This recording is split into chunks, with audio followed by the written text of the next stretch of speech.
Hello guys, welcome to Techavro channel. Hope you're doing well. In this video I'm gonna show you how to use Gemini for analyze your documents. So guys, for that go to your Gemini, and guys you have to tap on the plus icon, then tap on file, and from here you have to select the document that you want to analyze. Suppose I am selecting this one, and right here analyze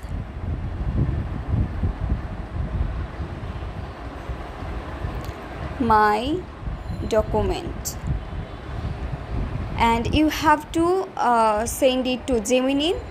I can't send it right now because you can see I am a poor internet connection now, but you have to just send it to Gemini, then Gemini will give you the answer. So guys, this is very easy to do. I hope this video was helpful to you. If it was, then please give a thumbs up and hit the subscribe button, and thanks for watching the video.